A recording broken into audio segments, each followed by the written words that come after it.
Sí, el tema más importante naturalmente de la Argentina y del mundo tiene que ver con la infancia y el Observatorio Social de la Universidad Católica, ideado o por lo menos impulsado y sostenido por el Papa Francisco, han puesto la mirada sobre esto como nadie, así como ha puesto la mirada sobre la pobreza como nadie, particularmente desde que el gobierno decidió no hablar más de la pobreza y ocultar los datos. Está Paula Torres con nosotros para hablar de este tema tan crucial para la Argentina y con una invitada de lujo, Paula. Sí, buen día, muy buen día para todos.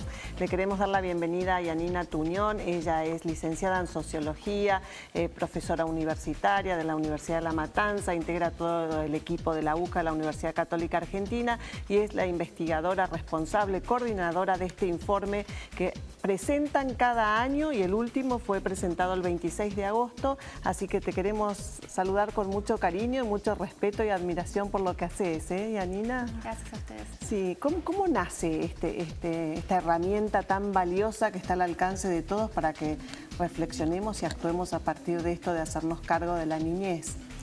Bueno, en particular los estudios sobre infancia surgen en el año 2007, pero ustedes saben que el barómetro de la deuda social argentina en general, como un programa de investigación, surge en el año 2001, con la idea de poder dar cuenta de cuáles son las deudas internas que tiene la Argentina, en términos de qué nos está faltando para poder desarrollarnos humanamente Claro, y ¿se acuerdan cuando socialmente? fue la crisis del 2001? Que estaba, el Papa no era Francisco, pero Bergoglio estaba acá y se había armado todo ese encuentro tras la crisis y se buscaba la manera de salir. Y un dato clave era, por lo menos primero conozcamos cómo estamos, ¿no? Sí, pero y sobre todo tenía un objetivo que era poder dar cuenta de las diferentes dimensiones del desarrollo humano y social de la Argentina. Lo cierto es que el programa del observatorio nunca se pensó como un programa que iba a estar calculando la pobreza por ingresos. Exacto. De hecho, somos muy críticos de ese tipo de medidas, ¿no? Hoy lo estamos haciendo básicamente porque el Estado no lo hace. Por la intervención del INDEC. Exactamente. Pero, ahora, la infancia es un elemento central. Ustedes están haciendo además un relevamiento año tras año, lo que permite ver cierta evolución, qué cosas están faltando, qué cosas van mejorando. Y hay un dato clave, que es que hace 5 años se empezó a implementar fuertemente la asignación universal por hijo. Esto ustedes siempre lo rescataron como algo muy positivo, incluso reclamado, pero ya sus efectos no son los mismos que antes, ¿no? bueno, nosotros hemos hecho estudios de impacto de la asignación universal por hijo y lo que observamos es que ha sido un programa muy positivo para no producir mayor nivel de indigencia. ¿No? Cuando nosotros evaluamos la indigencia, por ejemplo, entre el 2010 y el 2014, que es el proceso de implementación de la UH, tenemos un nivel de indigencia a nivel de los niños en torno a un 9,5% y era de un 12% en el 2010.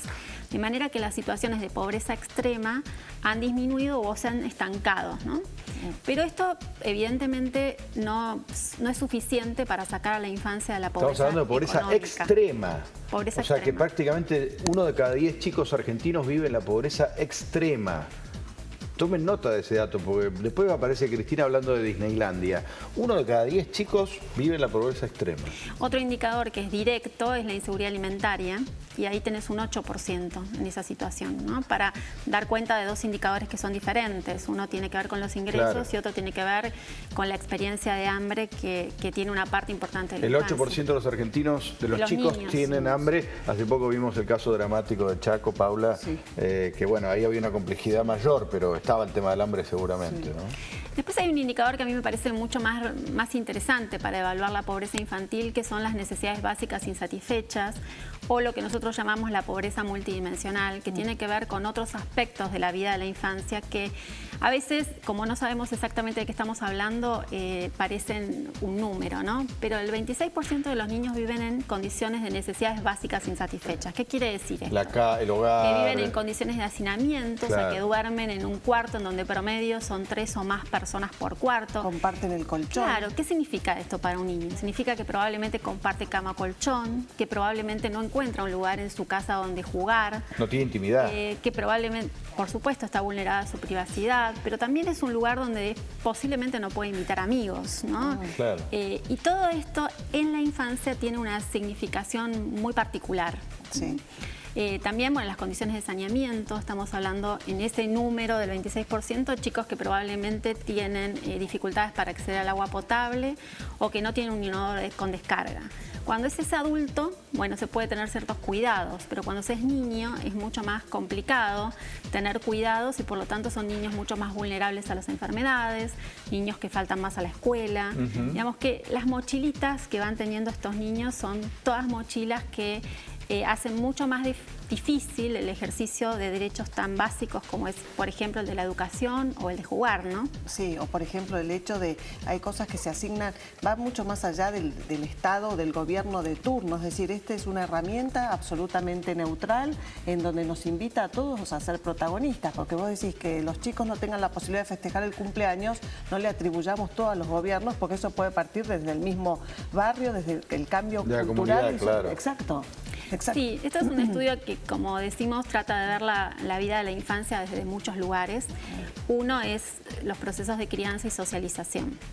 Y creo que la temática de la estimulación en los primeros años de vida, nosotros buscamos aproximarnos a ella a través de indicadores como el que vos contabas, niños que no se les festeja el cumpleaños. Obviamente no preguntamos si el niño se le festeja el cumpleaños en determinadas condiciones, sino lo importante es que el niño tenga un día en el que es identificado como una persona singular en la cual se festeja su nacimiento. Exacto. Eso nos habla de cierto clima social, de cierto clima emocional. ¿Eso lo preguntan ustedes? Sí. ¿Y qué tenemos alrededor de un 15% de niños que no se les festeja su cumpleaños 15%. A nivel del promedio, ¿no? Pero por supuesto... Fíjense la magnitud de lo que estás contando.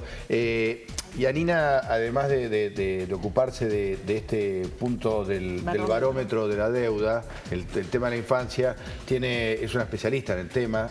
Desafíos del desarrollo humano en la primera infancia. Acá vemos un libro coordinado por ella en Editorial Biblos. Estás marcando un dato que hace una gran diferencia, decís vos.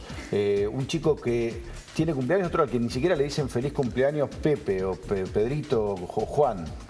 Exactamente, porque digamos, el indicador quizás no es el mejor, podría haber muchos, ¿no? Pero lo cierto es que son formas en que nos aproximamos a la vida de la infancia en un lugar que es el mundo privado, el mundo de la familia.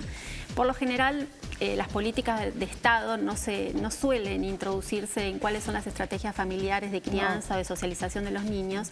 Sin embargo, en la Argentina los niños son sujetos de derechos y eso es importante como un quiebre en términos de la legislación, porque implica que ya no son únicamente responsabilidad privada de las familias qué sucede con el desarrollo infantil, sino que también es una prioridad de los estados poder garantizarlo.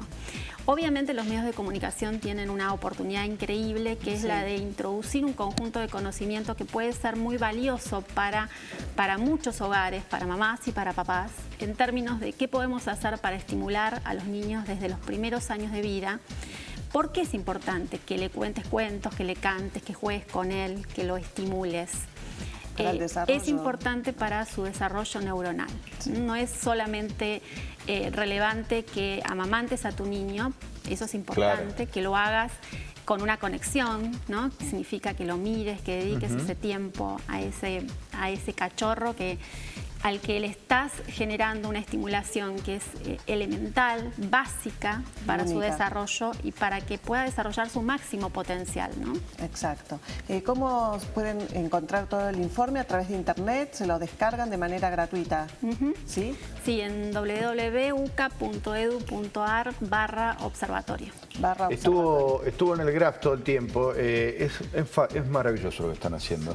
Así que nada, sigan, sobre todo ahora que desde el Estado no se está analizando esto, no se está estudiando, se está intentando ocultar. Gracias por haber venido. Gracias, gracias. Gracias, Pauli. Vos venís mañana. Buenísimo.